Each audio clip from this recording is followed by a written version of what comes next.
Umucho Bijambo Ministries. The Word of God is light. Ndabaramukije amahoro y'Imana bavukanye. Hariho ikiganiro canke deba ijanye n'uburyo twatahuyemwo igitabo cacu Bibiliya. Hariho ukutumvikana, hariho kudatahurana muri twebwe. Ngomba gufatanya namwe mu gufashanya dutahurire hamwe Bibiliya, icarico, agaciro kaco,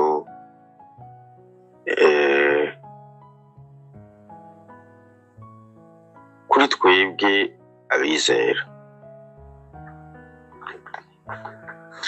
Twebwe abizera Yesu Kristo dufise ikibazo gikomeye gikomoka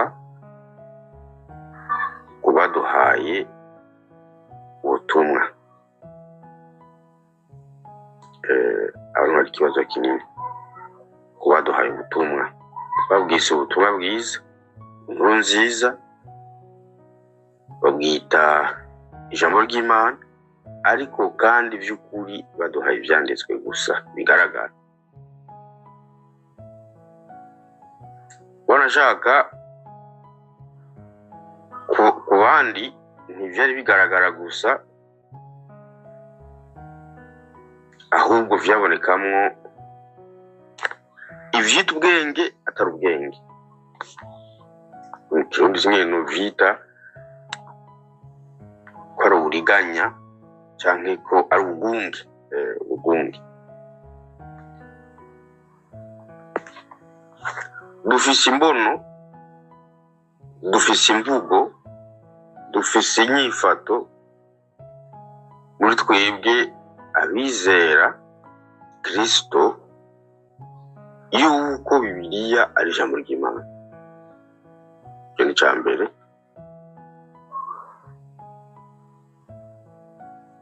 Yuko Bibiliya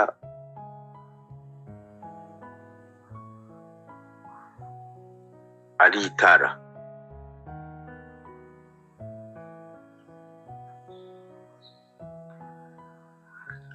Iyo mbono, iyo mvugo niyo nyifato yuko dufise iki gitabo cacu uku ivana n'abatwigishije n'ubumenyi baduhaye, ariko sivyo.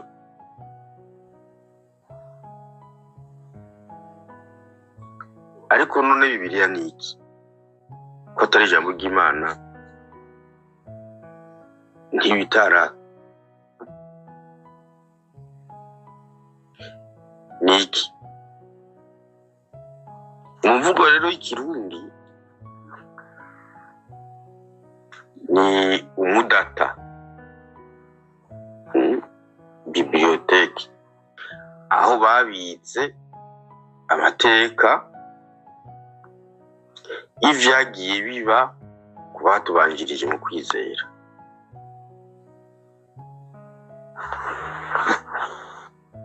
Aya makuru rero wisunze imvugo umudata,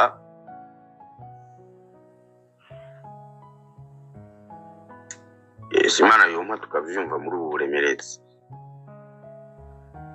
Ni ikintu nkoramutima, ikintu cyo gushingura neza, ni igitabo The Word of God is light. cyo gukundwa gusomwa cyangwa gusoma bivanye n'amakuru arimwo meza, ahambaye, ashingiye cyane ku Mana n'abizera. Suko hatavugwamwo ibindi ku bindi biremwa, ariko cyane intumbero nyamukuru ni ku Mana n'abizera. naho havuga mu bindi biremwa n'ibindi, ariko ikiba kigomba kuvuga n'ikigomba gutahurwa no gushikwako kugira ngo gisobanuke ni Imana n'abizera. Uko Imana itugomba twebwe abashaka kuyizera, hamwe twoyitahura hanyuma tukifuza ko twihishurira. Iyo niyo yari intego y'ivyanditswe vyera vyitwa umudata. Si ikintu cyo gusuzugura, si n'ikintu cyo gufata uko umuntu yishakiye, naho duhuriza hamwe kubacukumbuye yuko ibi vyanditswe vyera bidakwiye, hariho ivyibwe. Reka dufatire kuri ibi dufise,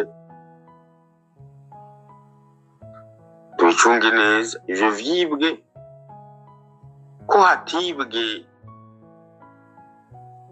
nkemu yera yashimye ko ibi bikeyi biba bihari. Mwemwe nazo duhishurira bikurikira. Ku bisanzwe uyu mudata ari Bibiliya, umubeneficiaire w'ibi vyanditswe yategerezwa kuba Imana na twebwe abizera Yesu. Ariko akababaro mfise nuko ndiko ndabonesha amaso no gutahura aho ngeza. Navuze ko ndiko ndunganirana namwe w'Imana agiye ihishurira ibi na biriya kugira ngo dufatanye hamwe mu guha agaciro ivyo Imana igomba kuduha agaciro. Ndavye rero agaciro k'ivyanditswe, umubeneficiaire yategerezwa kuba Imana. Ariko ikibabaje, umubeneficiaire afise abanywanyi benshi ku bwa Bibiliya. Umuntu afise inyungu nini, apana mu gukira canke mu gukiza, mu kuzimira canke mu kononekara kwa kiremwa muntu. Umuntu abifisemo inyungu cane ni Satani, kandi inyungu akayigira mu vyanditswe vyategerezwa kuba inavyo. Ndabitumbereje neza uko nifuza kubitumbereza. Inavyo Imana nyine vyanditswe, uwo bivuga Imana niyo yategerezwa kuba afise abantu benshi bafise ugutahura ivyanditswe. Ariko igitigiri kinini cy'abantu benshi bitwa abasengayo, bitwa abizera Yesu, abanyamadini muri rusangi, avuga Yesu, avuga Imana, avuga imizero Kristo, benshi ntibafise ubumenyi bw'iki gitabo Bibiliya. Umucyo w'Ubujambo Ministries, nk'uko Imana igomba yuko tubugira. Kabone nanje naho ncukumbura sindagera aho Imana igomba kungera kubijanye no gutahura kino gitabo. Nico gituma kenshi nkunda kugisoma kandi giriko, kandi nifuza kugitahura apana ku rugezo rwanje, ku rugezo rw'Imana, kuko Imana nitanga kapasite yo gutahura ivyanditswe. Muribuka yuko igitigiri kinini cy'abantu benshi bitwa abasengayo, bitwa abizera Yesu, abanyamadini muri rusangi, avuga Yesu, avuga Imana, avuga imizero Kristo, benshi ntibafise ubumenyi bw'iki gitabo Bibiliya. Nk'uko Imana igomba yuko tubugira. Kabone nanje naho ncukumbura sindagera aho Imana igomba kungera kubijanye no gutahura kino gitabo. Nico gituma kenshi nkunda kugisoma kandi nkiriko kandi nifuza kugitahura, apana ku rugezo rwanje, ku rugezo rw'Imana, kuko Imana nitanga kapasite yo gutahura ivyanditswe. Muribuka yuko na Yesu kugira ngo intumwa ziwe zitahura ivyanditswe, yazunguye ubwenge ngo zitahure ivyanditswe. Iyi kapasite yacu y'ubwenge dufise iri hasi ku buryo bigoye ko ivyanditswe bitahuri, kuko Imana igomba ko tubitahura. Kutimenya ubwo bukene bwacu bw'uko tudashobora gutahura ivyanditswe kuko Imana igomba ko tutahura, kugira ngo noneho twisunga Imana idutahuze, kugira ngo habeho igabanuka rwose y'ibihari mu bizera, ahubwo ribeho ibi bihari bibeho hagati y'abatizera n'abizera. Ariko Satani novuga ngo mu gice kimwe yarareshije, kuko arafise abantu, abo bantu bari mu mice basengaye. Bamwe ni mburabwenge, bigisha ivyo batazi, kandi babishimikiye ko rwose niho hava umugwi munini w'abantu badatahura ivyanditswe, bagaca bitwara uko bashaka kubwa inyungu zabo, ariko kubera ko babihawe n'umugwi w'abandi bantu biyisa bigisha bacu canke abigisha b'ivy'ukwizera. Hakaba hari uwundi mugwi ari w'abantu bazimiza.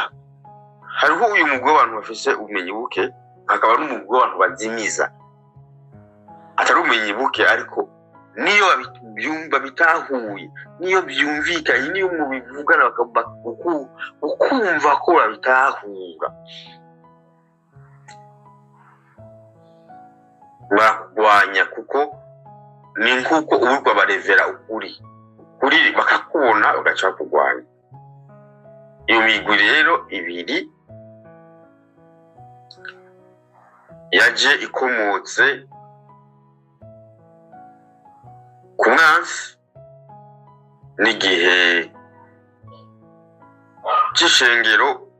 Intumwa Pawulo yarabisiguye muri kiriya gice ca 20 c'igitabo c'ivyakozwe n'intumwa, ngo yuko azokwigisha, ariko abigisha ibiciye ukundi kugira ngo bakwegera abigishwa inyuma yabo.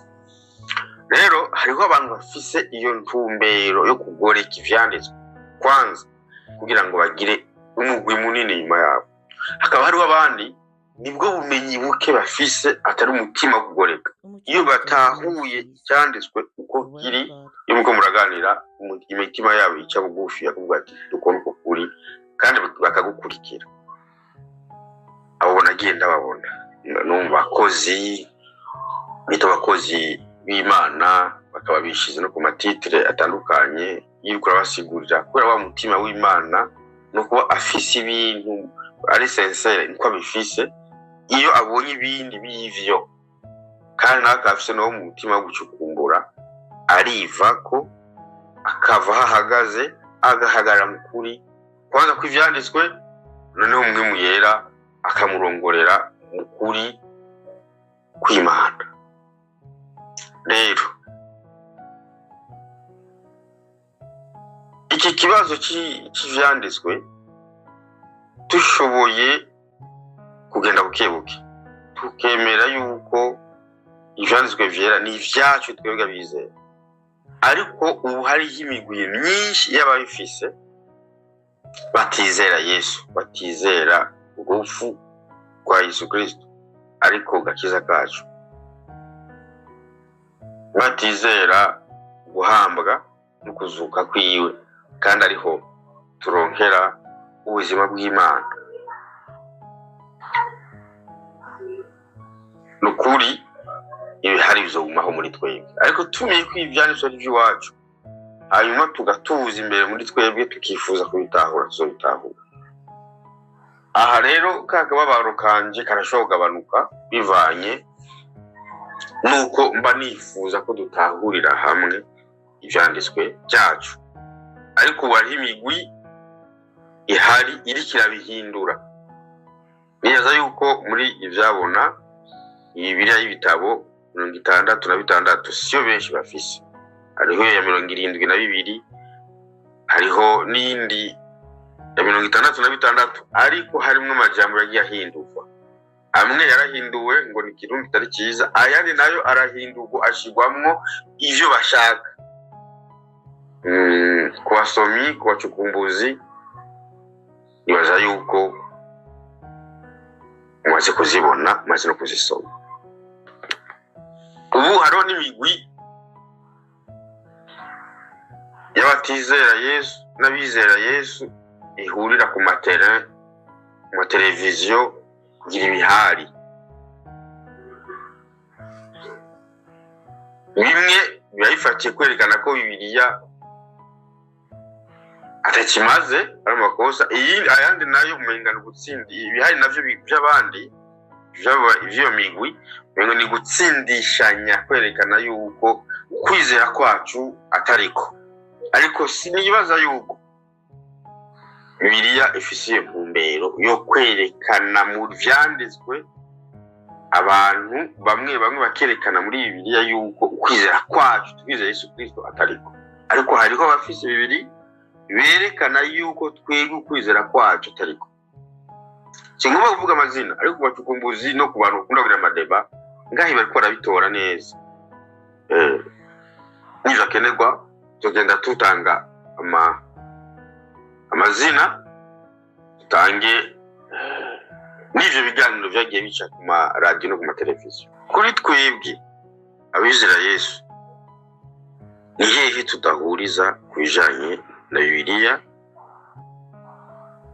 nuko yagiye itazigwa, ihabwa amazina, ihabwa imvugo n'abantu no kwita ibintazi, abari nabo bazi ivyo ariko barakora kugira ngo bazimize abantu. Ni kenshi mwumvise yuko Bibiliya ivugwa ngo ni shamba. Ni kenshi mwumvise ko abantu bati Bibiliya ni kiyaga. Bagomba kwerekana yuko iyo winjiyemo ko winjiye ariko usohoka canke usohokamwo wazimisha cyangwa kuyemo ivyo ushaka. Abandi mu mvugo nziza kuba agaciro bashaka kwiha bayishe ijambo ry'Imana.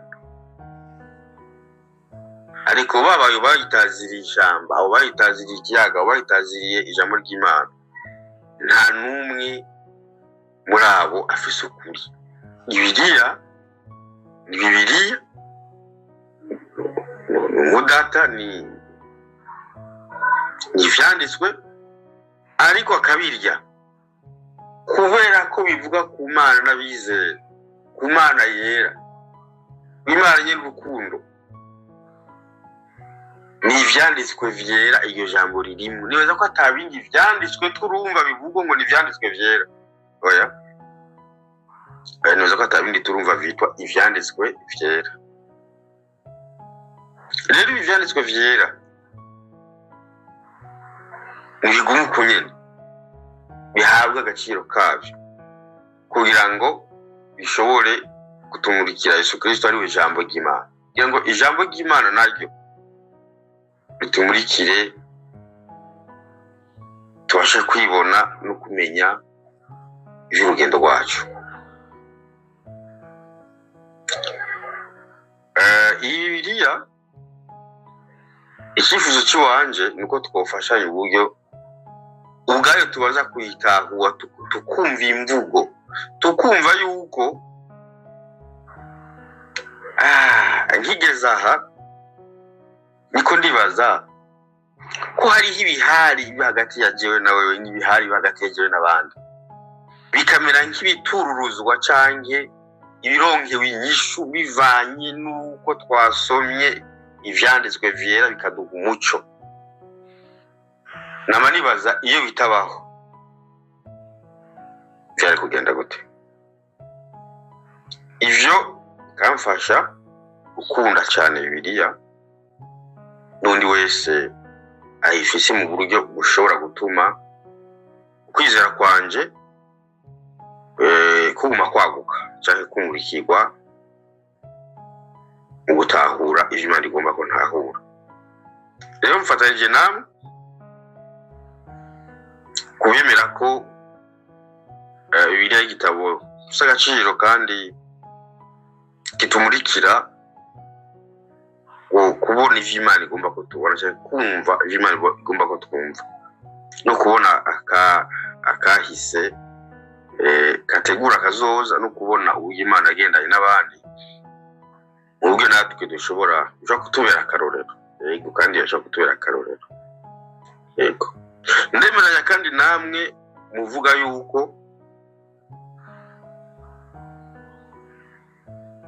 ijambo ry'Imana ryari ririho Bibiliya itarabaho. Yego, n'ubu kandi ijambo ry'Imana ririho, niyo tutosoma Bibiliya ririho, kuko ijambo ry'Imana si ivyanditswe, ni mpwemu itera ubugingo muri twebwe. Ndavyemeranya namwe cyane gose,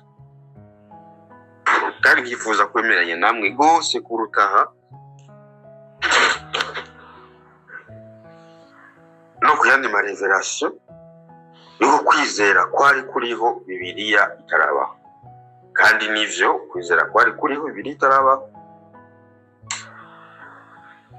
kandi nubwo bagerageje gufarisifiya ivyanditswe, urabona yuko Imana ikomeza kuturevera, kutuhishurira, kutumurikira kugira ngo dushobore kugira ugutahura nyako, no gushobora kubona yuko n'ubu kandi tureze no kubona n'ubu kandi bakiriko bafarisifiya Bibiliya. Nibaza ko bizoshika n'igihe izimangana, kuko urabona ko nimba Satani amaze kureyisisa ku buryo abantu dushobora gutahura ivyanditswe, ugutandukanye ari ivyanditswe gusa, ari ivyanditswe bihari bishobora gusoma, tugasaba Imana ikatwungura ubwenge tukabitahura. Kandi nizera ko umuntu w'ubwenge bwo kw'ishuri gusa afise aho yogeza gutahura Bibiliya kuruta umuntu yita uw'impwemu. Rero hamwe rero umuntu afise ubwenge bwo kw'ishuri gusa bwo gutahura ivyanditswe, akongera akaba n'uw'impwemu, arashobora gutahura cyane ivyanditswe ku buryo bw'uko atampari zobaho. Ariko kandi nagarutse nti hariho impari zihora zihezwa n'uko twasomye umudata. Reka rero ngaruke ku jambo umudata. Ivy'ukuri hariho amajambo nagiye nirinda, niwumva ngiye ndiko ndavuga nagerageje gukatisha kugira kumbure ntazemo andi masije muri ibi ndiko ndavuga, kugira ngo umwumve gusa yuko nagomba kuvuga ku vyanditswe, kugira ngo kumurishije tumere nk'abayirengana ivyanditswe ko yamaze igihe, byoba vyiza hamwe Imana dufashe tugatahurira hamwe tukayirengana. Agaciro ka Bibiliya, agaciro k'umudata, nuko umuntu ashobora ubwongo bwiwe bwuzuranyemo ibintu byinshi, ashobora kwibagira ibintu yavuze, ashobora kwibagira ibintu yavuganye n'uwundi. Rero iyo habaye inyandiko irashobora kubafasha kuwibutsa ivyo bavuze, naho wowe atakivyibuka, bigaca bikura ibihari hagati yabo. Rero natwe bivanye nuko hariho ukwizera kwinshi kwazanywe n'abantu benshi, Bibiliya ni kimwe mu gitabo gihambaye kidufasha kwerekana ukwizera nyako watwitangiye imbere, no kubashoboye gukoreshwa n'Imana mu buryo bw'ukuri. Rero hamwe twogira agaciro nguko, katumurikira kadufasha kubona yuko hari ivyo natwe twoshaka gukorera Imana, hari uko n'abandi bantu boshaka ko dukorera Imana, ariko kandi hari uko Imana igomba kudukorera mu cyane kudukoresha. Ivyo navyo iki gitabo umudata coca kidufasha kubona ifoto y'uko Imana igomba. Ariko kandi hamwe kidahari, urumva yuko Imana yozana amahishurirwa ubwa mbere, ariko gihari hariho ibihari, hariho imbono, hariho imvugo. Tugerageje guhuriza hamwe zivaho, ibihari bikavaho, ivyitwa gukorera Imana bitari ivyo bikavaho, ivyitwa gukoreshwa n'Imana bitari ivyo bikavaho, ivyitwa gukorera Imana bitari ivyo bikavaho, bigatsindwa, bikaba tugashobora kubona ibiri ukuri n'ibitari ukuri dufatiye ku mudata, dufatiye kuri ivyanditswe vyera. Rero tubiha agaciro kandi Imana idushoboza ahubwo no kubitahura kurusha no gutahurana twebwe nk'abizera, kugira ngo dukomeze gukomezanya no gutera intambwe ikurikira. Urakoze, barahezagiye.